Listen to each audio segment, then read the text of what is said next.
a todos, mi nombre es Norelsi Lima y esta ponencia se titula Vida y muerte después de Chavín de Huántar, la figura del sacerdote en el arte prehispánico.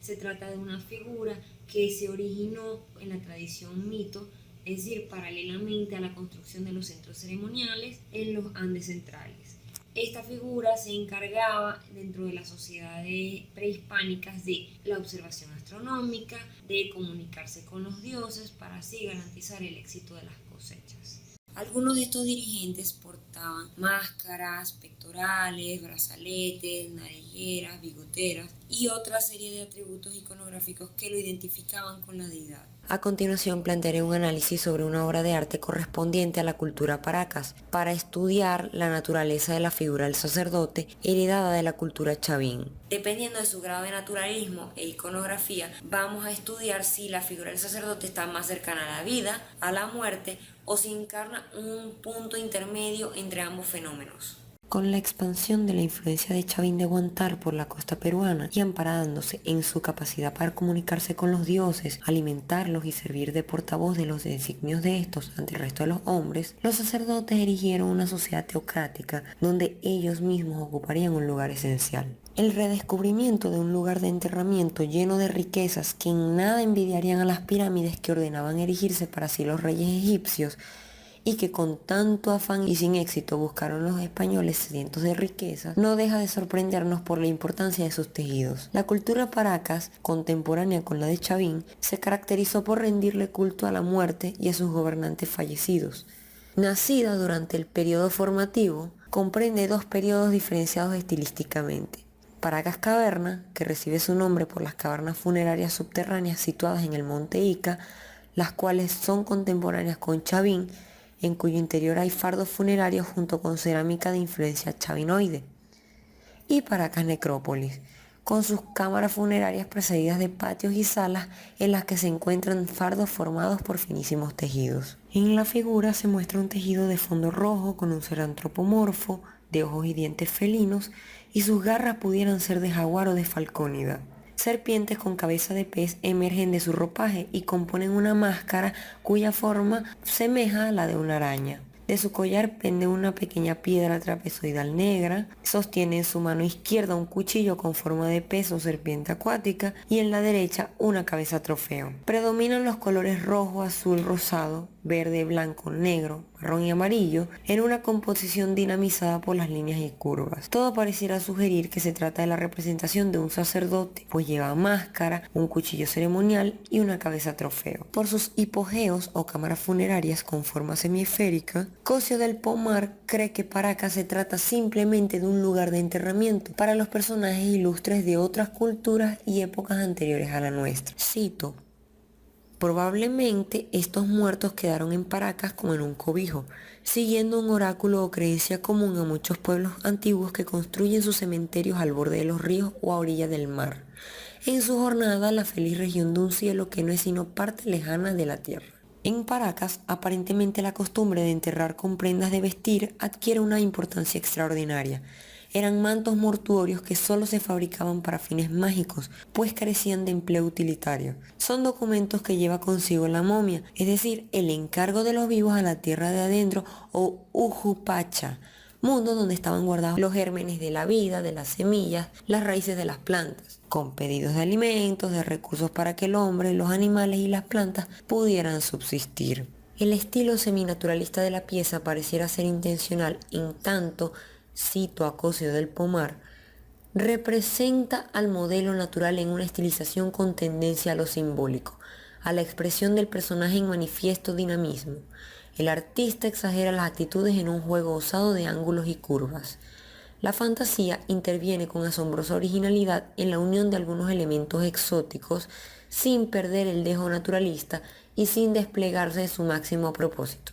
realizar la figura en movimiento. La razón de que aquí la imagen no sea totalmente naturalista podría deberse a que aquí el sacerdote preside el tránsito entre lo real, el mundo tangible, y el más allá, insinuado en la intención de representar el movimiento en la pieza. Hay un elemento que podría pasar desapercibido dentro del conjunto, que es la cabeza trofeo. Las cabezas trofeo están inspiradas en una práctica de los pueblos amazónicos que consistía en la reducción de cabezas. Francisco Caro Artal alude en su estudio a una costumbre entre algunas tribus andinas de reducir las cabezas de sus familiares para conservarlas como trofeo o talismanes mágicos, para perpetuar un ciclo vital indefinido. Por ello, la posesión de una cabeza reducida implicaría la apropiación simbólica del enemigo muerto en combate. La cabeza trofeo que sostiene la figura nos guió a la investigación realizada por Silvia Limón Olvera, quien señaló en su texto Entidades Sagradas y Agua en la antigua religión andina lo siguiente, cito: en la región de Paracas, ubicada en la costa sur de Perú, existen representaciones de peces con rasgos humanos que pueden apreciarse en los famosos textiles mortuorios que sirvieron para envolver los cuerpos de los difuntos y que datan aproximadamente del 500 a.C. al 400 después de Cristo. Entre las figuras bordadas en esos extraordinarios mantos elaborados con fibra de algodón y lana de camélido, destaca la imagen de un dios pez estilizado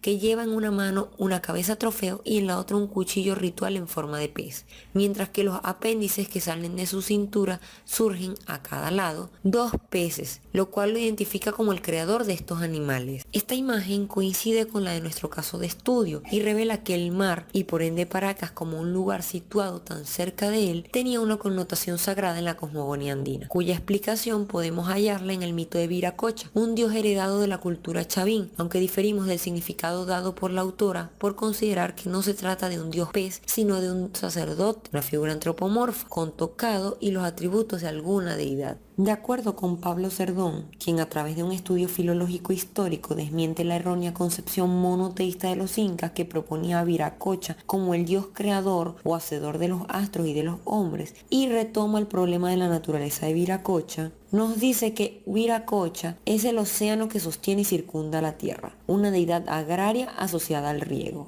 Tixi-Viracocha es uno de los componentes de la tríada solar, un sol hermano de Inti, siendo Viracocha y el sol idénticos en esencia, tal como acertó a entender el lexicógrafo jesuita Diego González Holguín en 1608, quien no entendió, sin embargo, que ambos se diferenciaban en su envoltura corporal. El cuerpo de Viracocha era el océano, mientras que el de Inti era un astro que circulaba de noche por ese océano y de día por el cielo. Por eso la cultura Paracas se desarrollaría principalmente cerca de las fuentes de agua y donde se podía observar cómo el sol era devorado por las aguas en el ocaso, se creía que circulaba por el mar durante la noche y volvía a salir al amanecer para circular por el cielo durante el día. El tejido representaría entonces a un sacerdote revestido como deidad marina, quizás una variante del dios Viracocha, una deidad solar de naturaleza acuática, para aludir a que tanto la figura del sacerdote como el sitio arqueológico son el umbral donde colindan esta vida y la otra, donde los sacerdotes asisten a los difuntos en el encuentro con los ancestros que los ayudarían a convertirse en uno de ellos y así pudieran proteger a sus comunidades de origen. En su mano carga con el poder de sus enemigos, cuya sangre usa para alimentar a los dioses y comunicarse con ellos, tal como fue enseñado a hacer por los miembros de su casta. Por su intercesión ante el dios Viracocha y quizás otras entidades marinas, tal como sugieren el tocado, la cabeza trofeo y el cuchillo, el sacerdote fue investido por los dioses para asegurar el tránsito de los hombres hacia la muerte. De ahí que su poder reside en su naturaleza mutable. Pese a no tener muchas certezas sobre el arte prehispánico, al ver el tejido una cosa sí es segura, da la impresión de no estar viendo a un hombre cualquiera. Es interesante notar cómo, a raíz de la tradición mito, se originó en Chavín de Huántar una teocracia, donde el sacerdote era quien detentaba el poder social amparado en un derecho religioso. Es probable que la casta sacerdotal se adjudicase un origen mítico que además explicaba las divisiones sociales, gozando así de una posición privilegiada dentro del colectivo y extendiendo esta forma de gobierno a otras culturas andinas contemporáneas y posteriores, junto con las formas chavinoides. El sacerdote, en cuyos rasgos felínicos y en los peces de su vestimenta, máscara y cuchillo, se denota la influencia de Chavín, es la prolongación de la tradición Kotosh mito del precerámico peruano en el horizonte temprano. El seminaturalismo del tejido de Paracas revela la importancia de la práctica del sacrificio como ritual que da lugar a un proceso de transfiguración, revelando así el sacerdote como figura intermedia entre la vida y la muerte, siendo capaz de presidir el tránsito de un estado de la existencia conocido a otro desconocido. Desde la cultura Paracas notamos inicios de un culto al mar, evidenciados tanto en la ubicación geográfica de Paracas como en la iconografía del manto mortuorio estudiado. Como Paracas es solo un lugar de enterramiento para los habitantes de las zonas aledañas, es probable que otras culturas hayan participado también de esta práctica, para quienes el mar es fuente de vida y sustento de la economía de la región, en torno al cual se cierne el panteón mítico que sostiene el imaginario social de las culturas. Valdría la pena desentrañar los panteones de las deidades anteriores al imperio inca, para deliberar con argumentos más sólidos acerca de estas sociedades teocráticas, debido a que nuestras ideas acerca de la teocracia no dejan de estar permeadas por prejuicios eurocentristas y no terminan de adecuarse ni explicar en su totalidad muchos misterios de la América precolombina. Muchas gracias al equipo de Bordes por esta maravillosa oportunidad. Hasta pronto.